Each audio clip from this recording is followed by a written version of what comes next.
The music box waited in the theater's forgotten prop room like a secret held too long in silence. Oliver Hayes had seen many peculiar things in his 20 years as an antique restorer, but something about this particular piece made his fingers hesitate above the delicate silver lock. The box itself was exquisite, carved from what appeared to be ebony, inlaid with mother of pearl that caught the dusty light filtering through the theater's grimy windows. Its surface was smooth as silk, unmarked by time, though everything around it bore the weight of decades. Found it behind the old backdrop flats, Martha Whitmore had told him earlier that morning, her voice carrying the particular tremor that came with age and too many secrets. She was the theater's caretaker, a position she'd held since before Oliver was born. Nobody remembers it being there, just appeared one day, like it had always belonged. Her pale eyes had fixed on his with an intensity that made him uncomfortable. The lock's been sealed tight for as long as anyone can remember. Several people have tried to open it over the years, but ... She'd let the sentence hang in the air like smoke. Now, alone in the prop room's amber twilight, Oliver could understand why others had been drawn to the box. It seemed to pulse with its own quiet energy, as if something inside was listening, waiting. He'd brought his finest Toolsteiny picks and tension wrenches that had served him well in his dual careers as restorer and locksmith. The lock mechanism was unlike anything he'd encountered before, crafted with a precision that spoke of old-world artistry. The keyhole was shaped like a perfect teardrop, its edges worn smooth by countless years. The theater around him creaked and sighed, settling into evening's embrace. Dust motes danced in the slanted light, and somewhere in the building's depths, a door closed with a soft whisper. Oliver had always found old theaters peaceful. They held stories in their bones, whispers of performances past and dreams that had once filled these empty spaces. The Orpheum had been closed for 15 years, its red velvet seats gathering dust while the city debated its fate. Only Martha remained, a lone guardian of memories that grew dimmer with each passing year. He positioned his tools carefully, feeling for the lock's internal mechanisms. The metal was cold beneath his touch, colder than the autumn air that seeped through the theater's many cracks. His breath formed small clouds in the gathering dusk, and he realized he'd been working longer than intended.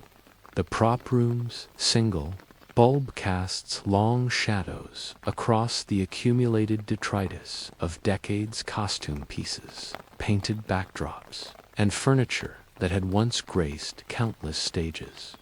The lock clicked suddenly, so softly he almost missed it. Oliver's hand stilled. In his experience, the most dangerous locks were those that opened too easily, as if they'd been waiting for the right moment, the right person. He'd heard stories from other locksmiths about mechanisms that seemed almost alive, responding to intent rather than mere skill. But those were just stories, weren't they? Tales told over drinks after long days spent coaxing secrets from stubborn metal. He lifted the lid slowly, holding his breath. The music box's interior was lined with midnight blue, velvet, and in its center stood a tiny figure, a dancer, cast in silver, her arms raised in an eternal arabesque. She was beautiful in the way that only handmade things could be, every detail lovingly crafted. Her face was serene, her eyes closed, as if lost in some private dream. But it was the mechanism beneath her that made Oliver's pulse quicken. The musical works were intricate beyond belief. a maze of tiny gears and springs that seemed to shimmer with their own inner light. A small brass plate was mounted inside the lid, engraved with words in an elegant script. Each heart holds its own song, and each song finds its way home. Below the inscription was a date 1847 and a name he didn't recognize, Madame Seraphine's Curiosities. Oliver's fingers found the small key protruding from the box's side. It turned with surprising ease, and immediately the dancer began to spin. The melody that emerged was unlike anything he'd ever heard, haunting and beautiful, with an undertone of something that might have been sorrow. It wound through the air like smoke, filling the prop room with its ethereal voice. The tune seemed familiar somehow, as if he'd heard it in dreams. Yet he was certain he'd never encountered it before. The dancer spun faster, her tiny arms graceful in their endless movement. The music grew more complex, revealing layers of harmony that shouldn't have been possible from such a small mechanism. Oliver found himself leaning closer, mesmerized by the interplay of melody and motion. The song seemed to speak to something deep within him, stirring memories he couldn't quite grasp. Then, as suddenly as it had begun, the music stopped. The dancer slowed, her final turn bringing her to face Oliver directly. For a moment, he could have sworn her tiny eyes opened, meeting his with an expression of infinite sadness. But when he blinked, she was as still as any carved figurine, her gaze directed at nothing. The silence that followed was profound, broken only by the theater's gentle settling and the distant sound of traffic beyond its walls. Oliver realized his hands were shaking. He'd restored countless music boxes over the years, but none had affected him quite like this one. The melody lingered in his mind, threading through his thoughts like a half-remembered lullaby. He closed the box carefully, noting how the lock seemed to resettle itself with a soft sigh. The ebony surface was warm now, as if the music had awakened something within the wood itself. Oliver gathered his tools slowly, reluctant to leave, but unsure why he wanted to stay. The prop room felt different, now less abandoned, more watchful. Shadows seemed deeper, and the air held a charge that made his skin prickle. As he prepared to leave, Oliver found himself humming. The melody came naturally, as if he'd known it all his life. It was the dancer's song, perfect in every note, and it filled the empty theater with its ghostly beauty. He stopped abruptly, disturbed by how effortlessly the tune had emerged from his lips. He'd always had a good ear for music, but this was different. This felt like remembering rather than learning. The theater's lobby was darker than he'd expected, and Oliver had to feel his way along the wall to find the light switch. The sudden illumination revealed the Orpheum's faded grandeur crystal chandeliers, thick with dust, gilt molding that had once gleamed, and posters from long-ago productions. He paused at a revival of The Phantom of the Opera from 1973. The leading lady's face smiled from beneath her elaborate mask, but her eyes seemed to follow him as he passed outside. The evening air was crisp and clean, washing away the theater's musty embrace. Oliver locked the stage door behind him, checking it twice out of habit. Martha had entrusted him with the key to complete his work, and he took such responsibilities seriously. But as he walked to his truck, he found himself glancing back at the theater's darkened windows. One of them, a small pane high above the stage, seemed to flicker with a faint light, as if someone were moving about inside with a candle. He shook his head. attributing the illusion to fatigue and the day's strange discoveries. But as he drove home through the quiet streets, Oliver couldn't shake the feeling that something had changed. The music box's song played softly in his mind, and he caught himself humming along without conscious thought. Each time he stopped, the melody would fade, only to return minutes later like a tide that couldn't be turned. His workshop waited in the basement of his Victorian home, a haven of carefully organized chaos where he'd spent countless hours breathing new life into forgotten treasures. Tools lined the walls with military precision, and works in progress occupied every available surface. It was here that he felt most at peace, surrounded by the accumulated wisdom of craftsmen who'd worked these same pieces decades or centuries before. But tonight, the familiar space felt somehow foreign. Shadows gathered in corners where none had been before, and the air seemed to carry whispers just beyond the range of hearing. Oliver attributed his unease to the day's events and the late hour, but as he settled into his work chair, he found himself listening for something he couldn't name. The music box's song drifted through his thoughts again, and this time he didn't try to stop it. The melody was beautiful, after all, and he was beginning to understand why it had captivated him so completely. It spoke of longing and loss, of dreams that danced just beyond reach, of secrets that waited in the spaces between notes. As he closed his eyes and let the music wash over him, Oliver couldn't have known that he'd just taken the first step down a path from which there would be no return.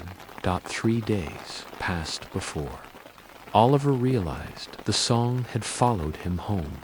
It began subtly, a whistle from the mailman that carried a familiar melody, a car radio playing something that made him pause on the sidewalk, the soft humming of his elderly neighbor as she tended her garden. Each time, the tune was slightly different, filtered through other voices and instruments, but the core remained unmistakable. It was the dancer's song, spreading through the world like ripples from a stone dropped in still water. Oliver tried to dismiss it as coincidence, the way the mind creates patterns from chaos. After all, melodies were common currency in the world, hummed by strangers, played in elevators, woven into the fabric of daily life. But this was different. This song wasn't random background noise.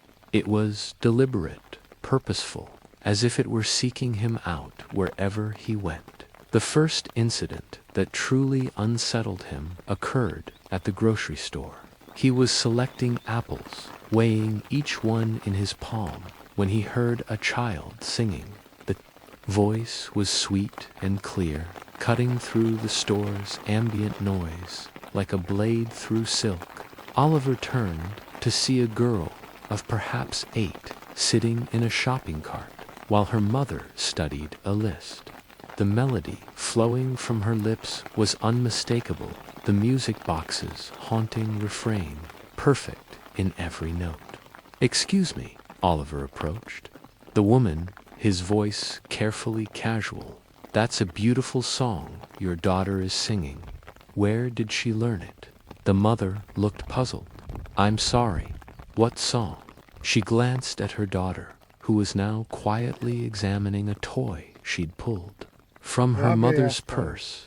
Emma wasn't singing anything, but Oliver had heard it clearly. The melody had been there, real as the fluorescent lights humming overhead.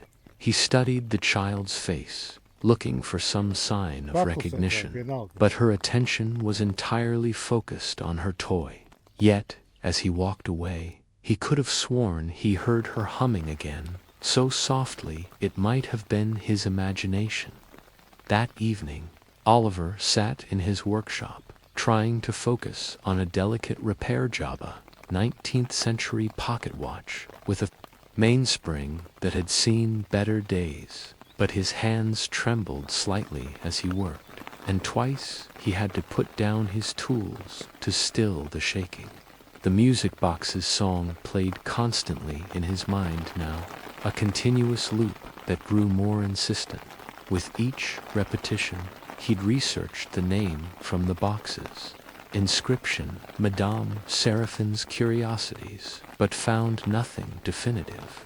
A few scattered references in old newspapers and auction catalogs. Mentions of a traveling show that had visited various cities in the mid-1800s, but the details were frustratingly vague, as if the very records had been deliberately obscured. The telephone rang, startling him from his thoughts. Martha's voice crackled through the receiver, sounding more fragile than usual. Oliver, I hope I'm not calling too late. It's about the music box. Since you opened it. Has anything unusual happened since then? Oliver set down his magnifying glass carefully. What kind of unusual? Dreams, perhaps. Or music, where there shouldn't be any. I should have warned you before, but I hoped. Her voice trailed off, and Oliver could hear her breathing on the other end of the line. Martha, what aren't you telling me? The silence stretched between them like a held breath. When she finally spoke, her voice was barely above a whisper. There have been others over the years, people who opened the box, or tried to. They all reported the same thing, hearing the music everywhere they went, following them, becoming part of them. Some said it was beautiful at first, comforting even, but then ... Then what? Then it became too much. The music grew louder, more insistent. It started playing at night, keeping them awake.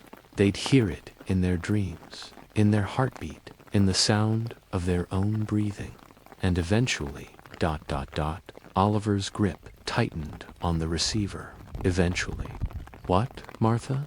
They disappeared. Not all at once, mind you, but one by one they just ... stopped being.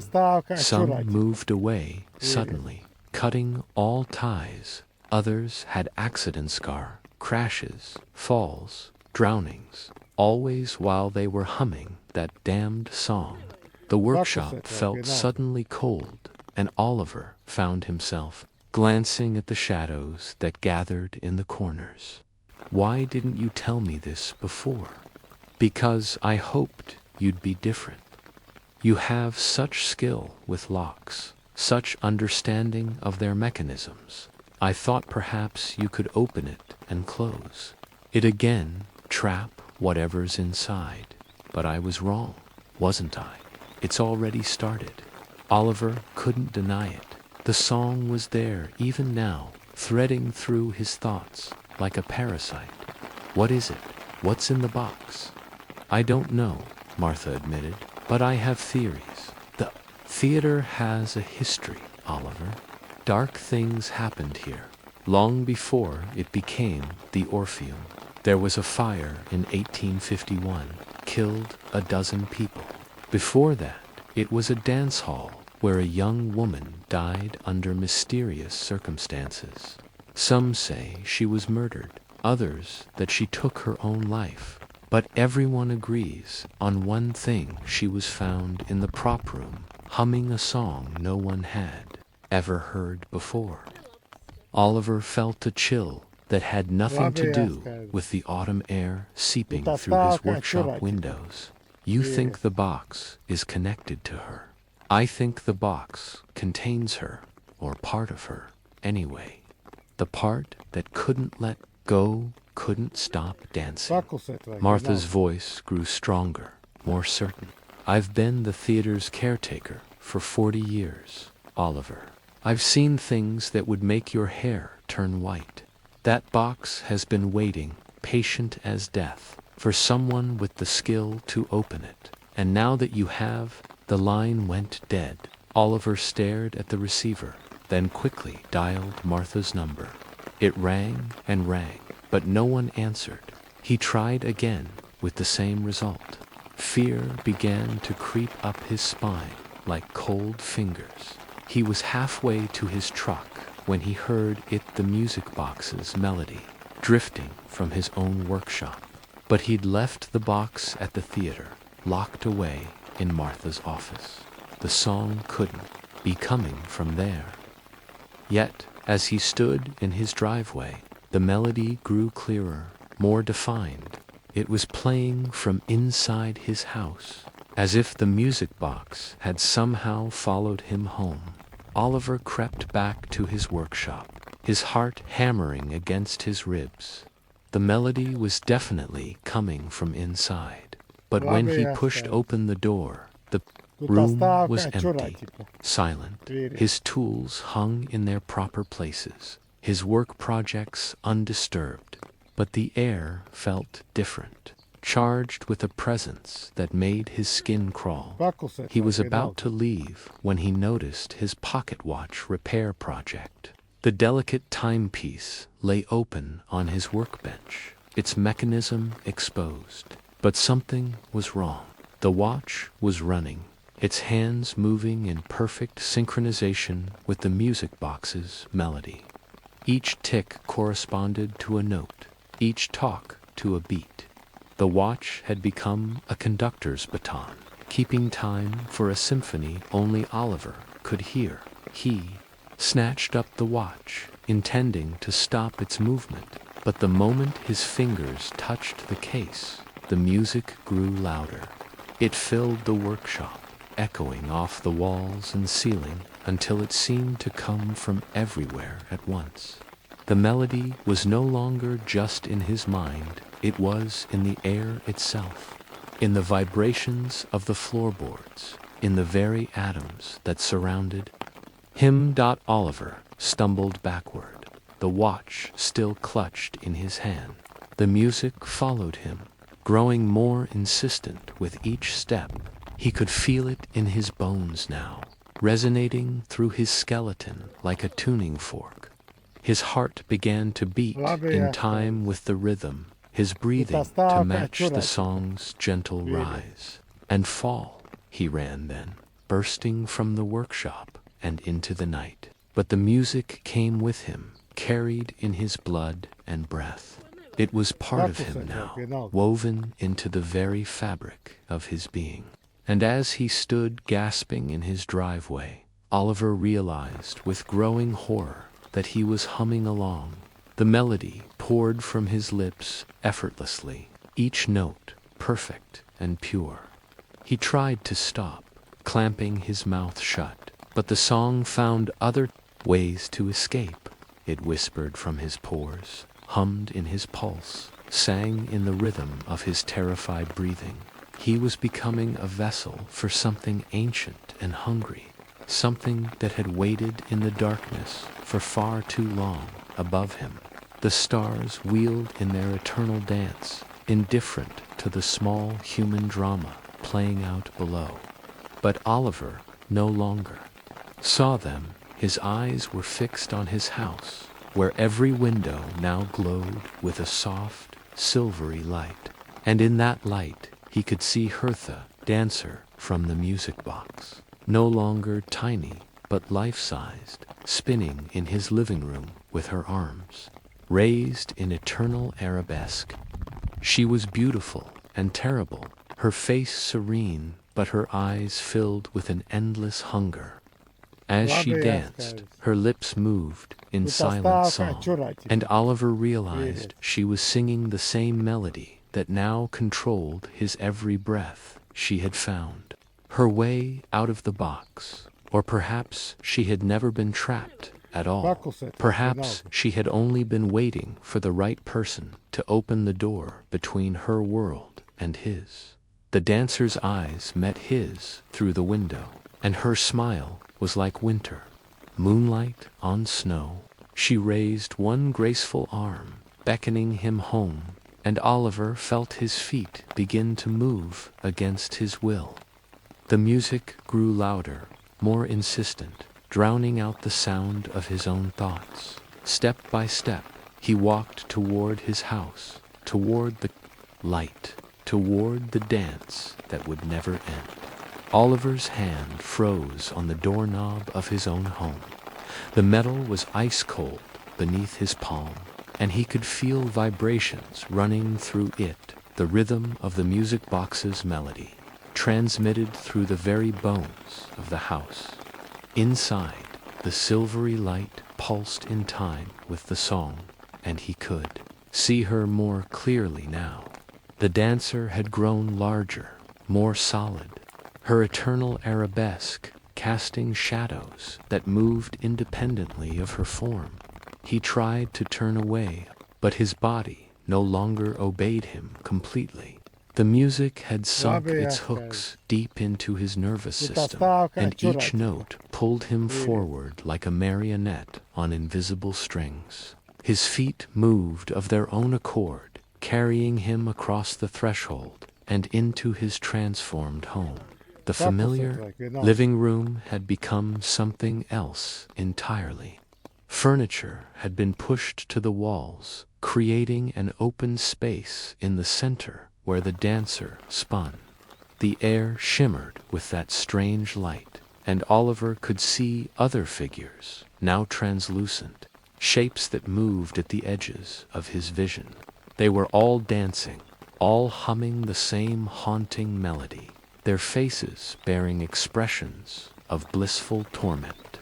"Welcome home," the dancer said, her voice like wind chimes in a gentle breeze. She never stopped spinning, never paused in her graceful movement, but somehow her words reached him clearly. "I've been waiting for you." Oliver tried to speak, but only the melody emerged from his lips. The song had taken his voice, claimed it as its own. He could feel it growing stronger inside him, feeding on his fear and confusion. Each note that passed through his throat made him more transparent, more like the other figures that danced in the silvery light. "You opened my box," the dancer continued, her smile never wavering. "After so many years, someone finally had the skill to free me. Do you know how long I've been waiting? How many people tried and failed? But you..." The pocket watch in Oliver's hand began to tick louder, its mechanical heartbeat synchronizing with the music. He looked down and saw that the watch face had changed. Where numbers should have been, there were tiny dancers, each frozen in a different pose. As he watched, they began to move, spinning around the dial in an endless procession. "Time means nothing to us now," the dancer said, reading his thoughts. "We exist in the spaces between seconds, in the pause between one heartbeat and the next. The music is eternal, Oliver. It was here before the world began, and it will remain long after the last star dies." Oliver forced himself to look around the room, studying the other dancers. He recognized some of them faces from old photographs he'd seen in the theater, performers from decades past. But others were strangers, people who had probably encountered the music box over the years and been drawn into its web. They all wore the same expression of rapturous surrender, as if they'd found something they'd been searching for all their lives. "Who are you?" Oliver managed to whisper between the notes that spilled from his lips. "I am what remains," the dancer replied. "In life, I was Alina Vasquez, prima ballerina of the Celestial Dance Company. I died in this very room. You know, though, it wasn't a house then. It was a theater, smaller than the Orpheum, but no less magical. I was murdered by a jealous rival, poisoned during my final performance. But love doesn't die easily, Oliver. Neither does art." The music grew louder, more complex, And Oliver could hear instruments that shouldn't exist, phantom orchestras playing in dimensions folded between reality's layers. The melody was building toward something, reaching a crescendo that would change everything. The box was crafted by a sorcerer named Madame Serafina, Alina continued, her dance becoming more elaborate. She believed that great art should be preserved, that beauty should never be allowed to fade. So she captured my last performance, my final song, and bound them to the music box. But she made a mistake. She gave me too much power, too much will. I learned to reach beyond the box, to touch the world of the living. Oliver felt his own feet begin to move, his body swaying in time with the music. He was becoming part of the dance, whether he wanted to or not. The melody was rewriting his very essence, transforming him from a living man into something else, a note in Elena's eternal symphony. Why? He asked, his voice barely audible over the music. Why must others suffer for your art? Elena's expression grew sad, though she never stopped dancing, because art requires an audience. Oliver, what is a performance without witnesses? What is a song without ears to hear it? Without you, I am just a ghost spinning in an empty box. The truth hit Oliver like a physical blow. The music box hadn't been a prison, it had been a cocoon, a chrysalis where Alina had grown stronger over the decades. Every person who'd opened it had fed her power, given her substance. She was building an eternal audience, a congregation of souls bound together by her haunting melody. But you don't have to be afraid, Alina said, her voice gentle as a mother's lullaby. The dance is beautiful, Oliver. You'll never feel pain again, never know loneliness or loss. The music will carry you forever, and you'll be part of something greater than yourself. Oliver looked at the other dancers, studying their faces more carefully. He'd mistaken their expressions for torment, but now he saw the truth. They were at peace, caught in a moment of perfect bliss that would never end. Their suffering was over, their struggles complete. They had found the ultimate escape from the world's harsh realities. For a moment, he was tempted. The music promised such release, such beautiful simplicity.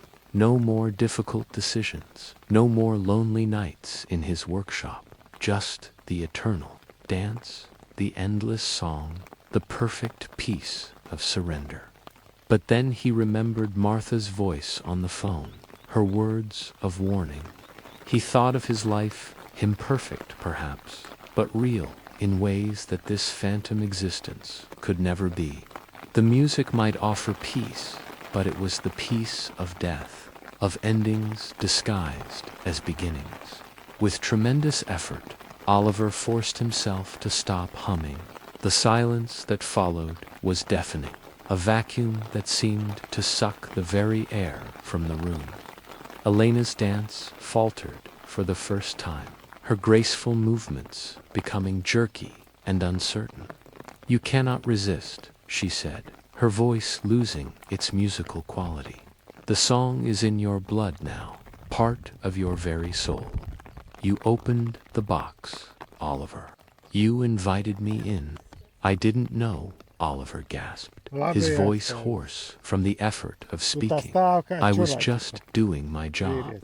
"Knowledge is not required," Alina replied, her dance resuming its hypnotic rhythm. "Only action. You turned the key, lifted the lid, set me free.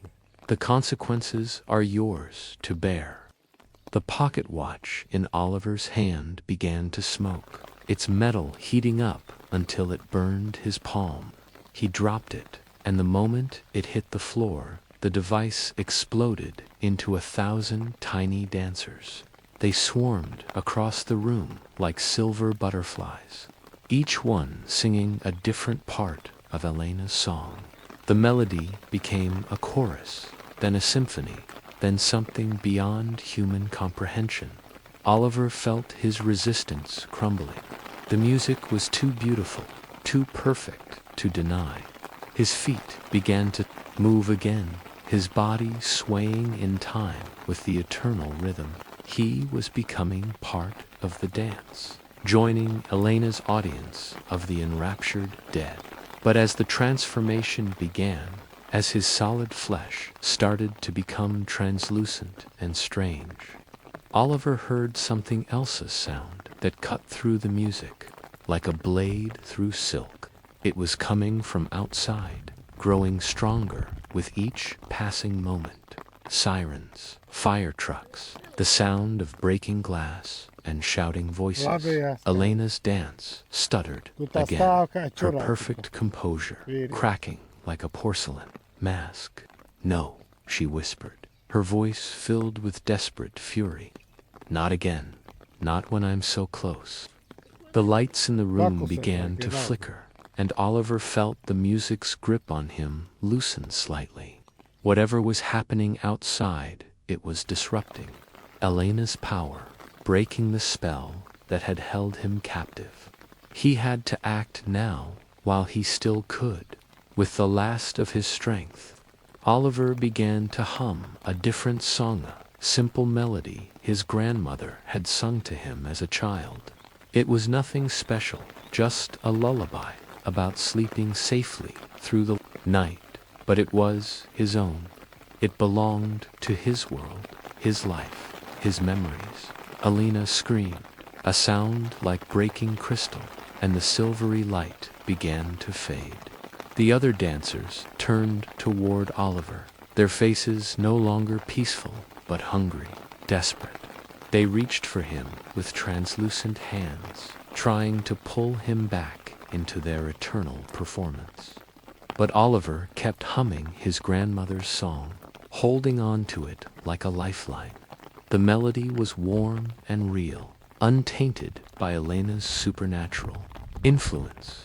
It reminded him of home, of love, of all the things that made life worth living despite its imperfections. The room began to shake, and Oliver realized that the house itself was coming apart.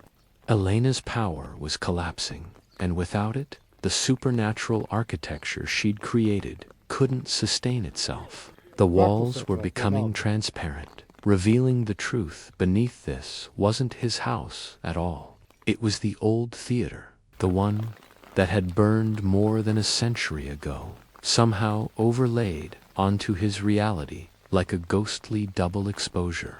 "You cannot escape," Elena said, her voice growing fainter. "The music is eternal.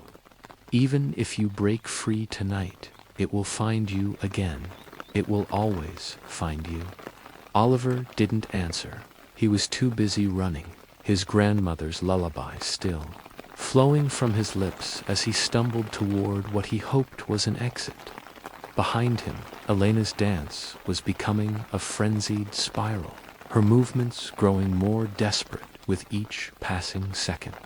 The last thing he saw before everything went white was her face, beautiful and terrible, staring at him with eyes that held the weight of centuries. Then the world exploded into light and sound, and Oliver felt himself falling through layers of reality like a stone through water. When he finally stopped falling, he was lying on his back in the middle of the street, surrounded by firefighters and paramedics. His house was burning, flames reaching toward the star-filled sky, but he was alive. He was real. He was free. But even as the paramedics checked him for injuries, even as the fire department battled the blaze that had consumed his home, Oliver could hear it faint but unmistakable, carried on the wind like a promise, music, patient as death, waiting for its next chance to dance. The fire that consumed Oliver's house burned for 3 hours, but the investigation that followed lasted 3 days. Fire Marshal Patricia Kellerman had seen many house fires in her 20-year career, but none quite like this one. The flames had burned in perfect spirals, creating geometric patterns in the debris that defied explanation. More puzzling still, certain areas of the house had been untouched by the blazolins of preservation in a sea of destruction. Oliver sat in the Red Cross shelter, wrapped in a blanket that smelled of smoke and other people's sorrows, watching the news coverage. On a small television, the reporter stood before what remained of his home, her voice carrying the practiced solemnity of someone accustomed to tragedy. The cause of the fire remains under investigation, she was saying, but neighbors reported seeing strange lights in the windows moments before the blaze erupted. The homeowner, local antique restorer, Oliver Hayes, was found in the street suffering from smoke inhalation, but otherwise unharmed. Authorities are calling it a miracle that he survived. A miracle. Oliver almost laughed at the word. If they only knew the truth, that he'd been trapped in a supernatural dance hall, fighting for his soul against a dead ballerina and her phantom audience. But who would believe such a story? He barely believed it himself, and he'd lived through it. The music had stopped the moment the fire began. Elena's song, which had followed him for days, had vanished as completely as if it had never existed. But Oliver knew better than to trust the silence. The music box was still out there, still waiting in the theater's prop room. And if Martha was right, if others had encountered it over the years, then Elena wasn't finished with her deadly performance. A gentle touch on his shoulder made him turn. Martha Whitmore stood beside his chair, her face pale, but her eyes bright with concern. She was wearing a heavy coat, despite the warmth of the shelter, and her hands trembled slightly as she spoke. "I saw the news," she said quietly. "I came as soon as I could. Are you hurt?" Oliver shook his head, though he wasn't sure that was entirely true. Something inside him felt broken, changed by his encounter with Elena's otherworldly dance. The music might be gone, but its effects lingered like the aftertaste of poison. "The box," he whispered. "It's still at the theater." Martha nodded grimly. "I know. I've been thinking about nothing else since our phone call was cut short. The line went dead just as I was about to tell you something important, something about the theater's history that might help us understand what we're dealing with." She sat down beside him, her voice dropping to barely above a whisper. The fire that destroyed the original theater in 1851 night wasn't an accident. It was started deliberately by someone trying to stop Elena's influence from spreading.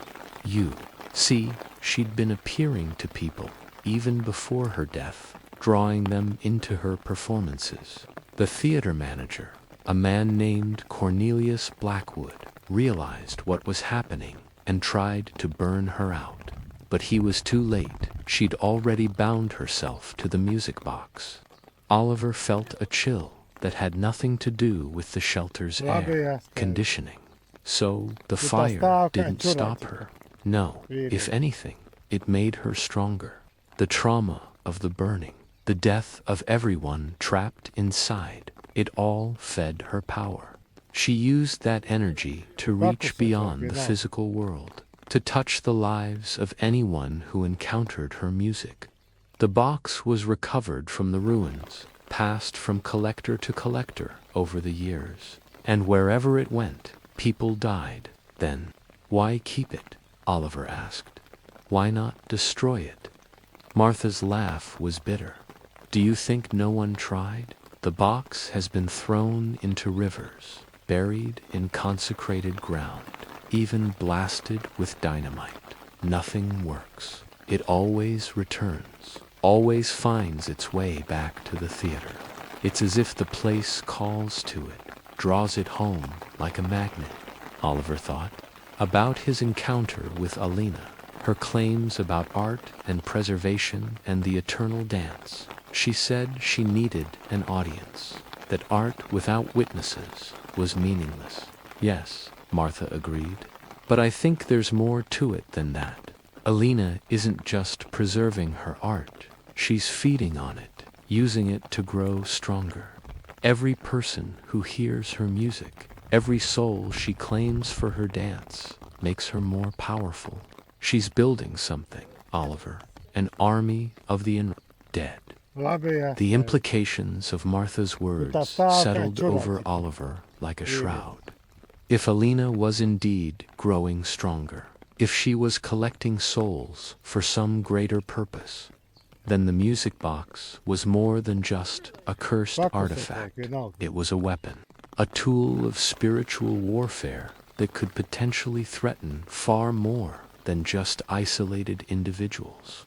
We have to stop her, Oliver said, though he wasn't sure how such a thing might be possible. I've been thinking about that, Martha replied. There might be a way. The original theater wasn't just burned, it was exorcised first.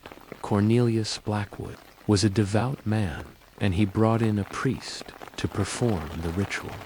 Father Miguel Santosi found his journal in the theater's archives. He wrote about the ceremony, about the specific methods he used to try to banish Elena's spirit.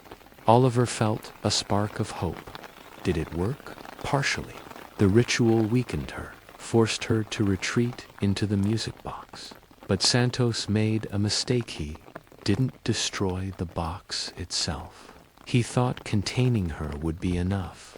But Elena's will was stronger than he anticipated. She learned to work within the confines of her prison, to reach out and touch the world despite her bonds. So what do we do differently? Martha reached into her coat and withdrew a slim volume bound in cracked leather. Santos left detailed instructions. The ritual requires 3 components: a source of blessed flame, a musical counter-melody to break Elena's hold, and something that belonged to her in life, something that connects her to who she was before the music consumed her. Oliver studied the journal's yellowed pages, noting the priest's careful handwriting and the detailed diagrams that accompanied his notes. Do we have access to these things? The flame, yes. I know a priest who can provide blessed candles. The counter melody is more difficult. It needs to be something pure, untainted by Elena's influence. A song that represents life and hope rather than death and obsession. And the third component, Martha's expression grew troubled. That's where we face our greatest challenge. After Elena's death, most of her possessions were scattered or destroyed. But Santos mentions one item specifically, silver locket that Elena wore during her final performance. It contained a photograph of her lover, a musician named David Chen. The locket was buried with her in the old cemetery on Maple Street. Oliver felt his stomach drop. You're suggesting we rob a grave? I'm suggesting we save lives, Martha replied firmly. Elena's influence is spreading, Oliver. The fire at your house wasn't just a supernatural tantrum, it was a warning. She's growing bolder, more willing to manifest in the physical world. How long before she stops targeting individuals and starts claiming entire communities? The weight of Martha's words settled over Oliver like a heavy cloak.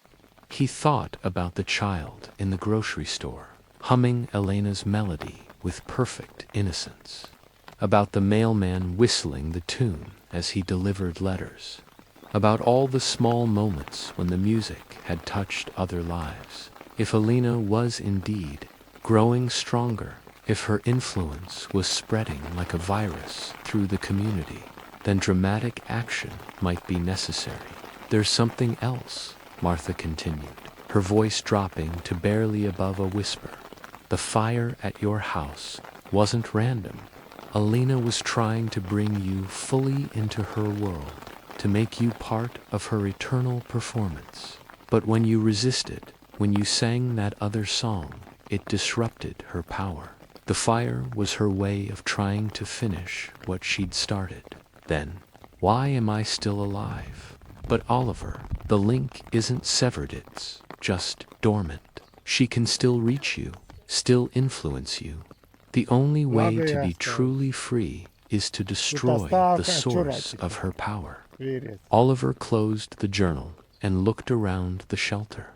Other displaced residents sat in small groups, sharing stories of loss and making plans for uncertain futures. They were all victims of ordinary disasters, house fires, floods, accidents that could be explained by natural causes. But he was different. He was a refugee from a supernatural war, a conflict that most people couldn't even imagine. When do we start? He asked. Martha smiled, and for the first time since their conversation began, she looked genuinely hopeful. Tonight, the cemetery is closed after dark, which will give us privacy, and according to Santos's notes, the ritual works best during the hours when the boundary between worlds is thinnest, between midnight and dawn. They spent the rest of the day preparing. Martha contacted Father Rodriguez, an elderly priest who had served the community for 40 years and had seen enough unexplained phenomena to believe their story without question. He provided them with blessed candles and a vial of holy water, along with prayers of protection written in Latin and Spanish. The counter-melody proved more challenging. It needed to be something pure and powerful, a song that could stand against Elena's supernatural influence. Oliver suggested several classical pieces, but Martha shook her head.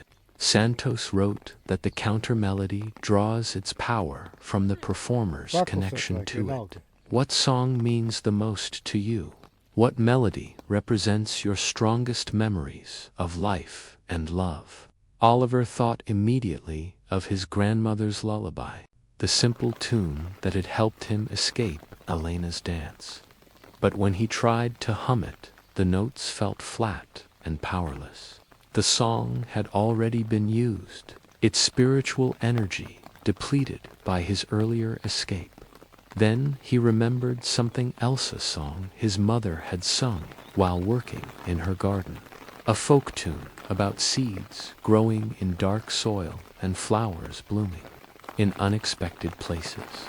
It was a melody full of hope and renewal, the antithesis of Elena's eternal, changeless dance. They drove to Maple Street Cemetery in Martha's aging sedan.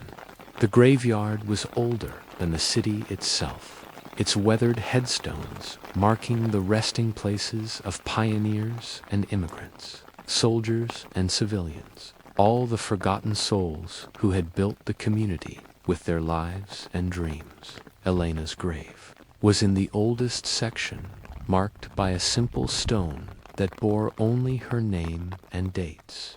Someone had left flowers, recently red roses, that seemed to glow in the moonlight. Oliver wondered who still remembered the long-dead ballerina, who still mourned her loss after all these years. The digging was harder than he'd expected. The earth was packed tight by decades of rain and snow, and they had to work carefully to avoid damaging the coffin below. Martha kept watch while Oliver dug, her eyes scanning the darkness for any sign of supernatural interference. "How deep do we need to go?" Oliver asked, his back aching from the unaccustomed labor. "Not far," Martha replied. Victorian burial practices were different than today's. The coffin should be only 4 or 5 feet down. She was right. Oliver's shovel struck wood after 20 minutes of digging, and they quickly cleared away the remaining earth. The coffin was ornate but badly deteriorated, its brass fittings green with age. When Oliver pried open the lid, he expected to find bones and dust, the normal remnants of a century-old burial. Instead, he found Alina. She lay in the coffin as if she were merely sleeping, her face peaceful and unmarked by time's passage. She wore the same dress from her final performance, white silk that seemed to shimmer with its own inner light, and around her neck, exactly as Santos had described, hung a silver locket shaped like a heart. "She hasn't decayed," Oliver whispered, his voice filled with awe and horror. "It keeps her suspended between life and death, neither fully alive nor completely gone. That's why the ritual is so important. It's the only way to let her rest." Oliver reached for the locket, but the moment his fingers touched the silver chain, Elena's eyes opened. They were the same eyes he'd seen in his living room, beautiful and terrible, filled with centuries of longing and rage. "You came back to me," she said, her voice carrying the same musical quality it had possessed in life.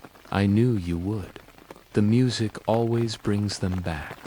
Oliver snatched the locket and scrambled out of the grave, his heart pounding with terror. Behind him, he could hear Alina singing, her voice rising from the coffin like smoke from a fire. The melody was different, this time darker, more insistent, filled with promises of pain rather than peace. "Run," Martha said, and they did. But as they fled through the cemetery, Oliver could hear the music following them, growing stronger with each step. Alina was no longer content to wait in her box, no longer satisfied with claiming victims one at a time. She was coming for them directly, bringing her eternal dance to the world of the living. The final confrontation had begun.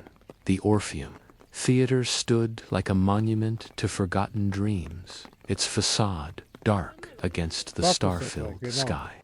Oliver and Martha approached the stage door with trembling hands, the stolen locket heavy in Oliver's pocket, and Father Rodriguez's blessed candles clutched in Martha's grip.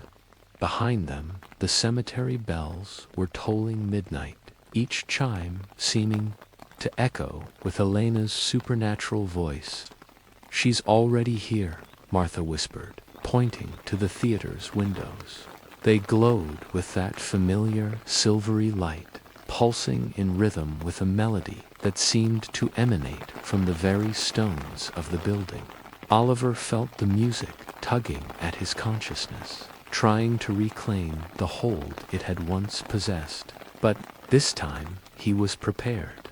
He began humming his mother's garden song, the simple folk tune about seeds and flowers, growth and renewal.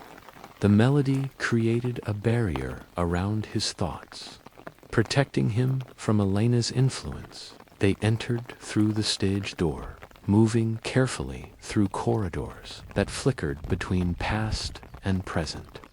Sometimes Oliver saw the modern theater, with its faded carpets and peeling paint. Other times he glimpsed the original building, ornate and beautiful, filled with the ghostly echoes of long-ago performances.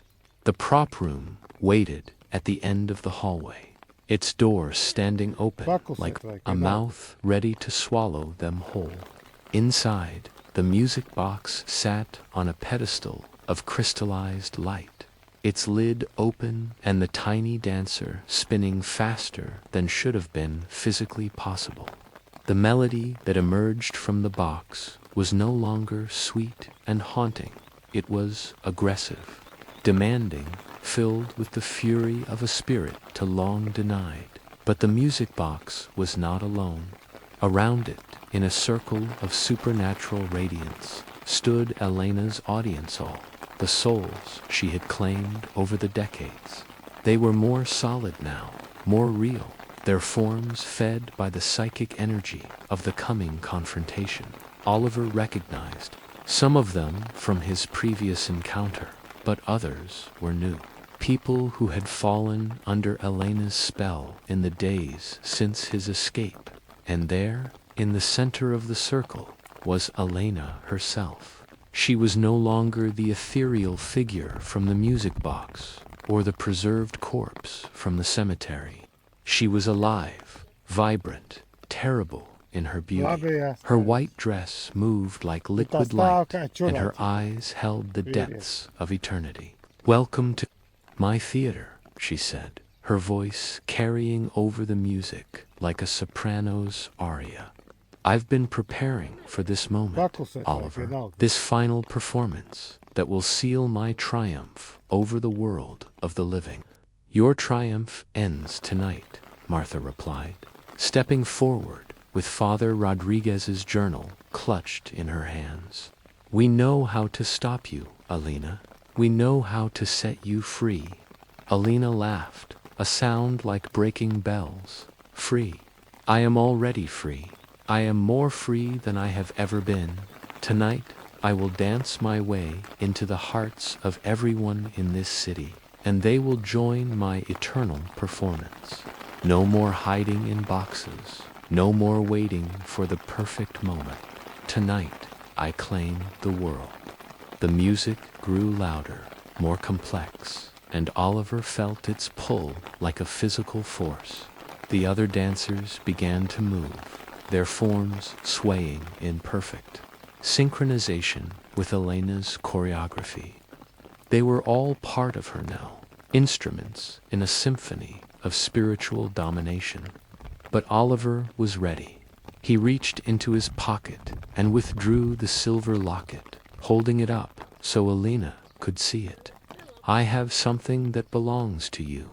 Elena's dance faltered for just a moment, her eyes focusing on the locket with an expression of surprised recognition.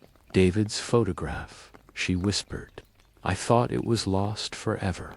"It was buried with you," Oliver said, opening the locket to reveal the faded image inside. A young man with kind eyes and gentle hands stared back at them, his face unmarked by time or sorrow. "This is who you were dancing for, isn't it? Not for art, not for preservation, but for love." "Love died with me," Elena said, but her voice had lost some of its supernatural power. "Love is weakness, vulnerability, pain. I transcended such mortal concerns long ago." "No," Martha said, opening Father Rodriguez's journal and beginning to read from Santos's ritual. "Love is what made you human. Love is what you've been trying to escape by binding yourself to the music." She lit the first blessed candle, its flame burning with unusual brightness in the supernatural atmosphere. The light seemed to push back against Elena's influence, creating a small circle of normalcy in the chaotic prop room. Elena hissed like an angry cat, her beautiful face contorting with rage. "You cannot banish me with parlor tricks and superstition. I am eternal, inevitable. I am art itself." "You are a frightened woman who couldn't accept loss," Oliver said, his voice growing stronger as he continued to hum his mother's song. "David died, didn't he? That's why you were so desperate during your final performance. You weren't just dancing, you were trying to dance him back to life." The locket in Oliver's hand began to glow with warm, golden light, a counterpoint to Elena's cold silver radiance. The photograph inside seemed to move, as if the long-dead musician were trying to speak. "He loved you," Oliver continued, feeling the truth of his words. with supernatural clarity. But love isn't about holding on forever. It's about letting go when the time comes, about allowing the people we care about to rest in peace. Elena's dance became more frenzied, more desperate. Her audience of claimed souls began to flicker, their forms becoming translucent as Elena's power wavered. "I will not let go," she screamed. "I will not fade into nothing. I will dance forever, and the world will dance with me." Martha lit the second candle, and the circle of protective light expanded. Father Rodriguez's Latin prayers filled the air, creating a harmony that challenged Elena's supernatural melody. The music box began to smoke, its delicate mechanisms straining under the pressure of conflicting forces. "David is waiting for you," Oliver said, holding the locket higher. "He's been waiting for over a century, Elena, but he can't rest while you're trapped in this endless performance. You're not preserving your love, you're destroying it." The golden light from the locket reached Elena, and for a moment her face softened. She looked younger, more vulnerable, like the frightened woman she had been in life. "I miss him so much," she whispered. "I couldn't bear to let him go." "You don't have to let him go," Martha said gently. "You just have to let him rest. Let both of you rest." Elena's dance slowed, her movements becoming more natural, more human. The other souls in her audience began to fade, their eternal torment finally ending as Elena's hold on them weakened. They smiled as they disappeared, their faces filled with gratitude and peace. "But if I stop dancing," Elena said, her voice now barely audible over the music, "if I let the music end, what will happen to me?" "What should have happened long ago," Oliver replied. "You'll be free to find David, to dance with him in whatever comes after this world. Your performance will finally be complete." Elena looked at the locket, then at Oliver, then at the music box that had been her prison and her power for so many years. With a gesture that seemed to take all her remaining strength, she reached toward the tiny dancer on the box's mechanism. "Sorry," she whispered, though it was unclear whether she was speaking to David, to her victims, or to herself. "I'm so sorry." Her fingers touched the tiny figure, and the music stopped. The silence that followed was profound, complete, perfect. Elena's form began to fade. But this time it was different.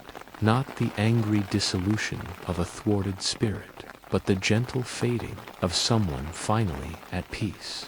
As she disappeared, Oliver caught a glimpse of another figure beside her, a young man with kind eyes and gentle hands, reaching out to take her in his arms. The music box cracked, then crumbled to dust. The silvery light that had filled the prop room faded, leaving only the warm glow of Martha's blessed candles. The theater settled around them with a sound like a satisfied sigh, as if the building itself was relieved to be free of Elena's supernatural influence. "Is it over?" Martha asked, her voice hoarse from the strain of the ritual. Oliver looked around the prop room, noting how ordinary it seemed now, just a storage space filled with the accumulated debris of decades. The oppressive atmosphere was gone, replaced by the simple melancholy of a place that had seen better days. "It's over," he said, and meant it. They left the theater together, stepping out into the cool night air. The city around them seemed somehow brighter, more alive, as if Elena's departure had lifted a weight that few had even noticed. In the distance, Oliver could hear real Musica radio playing somewhere, a night owl singing in the trees, the gentle symphony of a world at peace. "What will you do now?" Martha asked as they walked toward her car. Oliver thought about his burned house, his lost workshop, his uncertain future. But for the first time in days, these concerns didn't seem overwhelming. He was alive, he was free, and he had helped put an end to more than a century of supernatural suffering. "I think I'll rebuild," he said. "Maybe find a new place to work, start over, and maybe I'll be more careful about which locks I choose to open." Martha smiled. "That might be wise, though I suspect you'll always be drawn to mysteries, Oliver. It's in your nature." As they drove through the quiet streets, Oliver found himself humming not Elena's haunting melody, but his mother's simple garden song. It was a tune about growth and renewal, about the way beautiful things could emerge from the darkest soil. It was a song about hope behind them. The Orpheum Theater stood dark and silent, its windows no longer glowing with supernatural light. But if someone had been watching carefully, they might have seen two figures dancing together in the empty lobby, translucent and peaceful, finally free to perform their eternal duet in whatever realm awaited those who had learned to let go. The music box was gone, its power broken, its curse lifted, but love, Oliver realized, was truly eternal. It just needed to learn when to hold on and when to let go, when to dance and when to rest, and in the gentle silence of the night that seemed like the most beautiful song of all.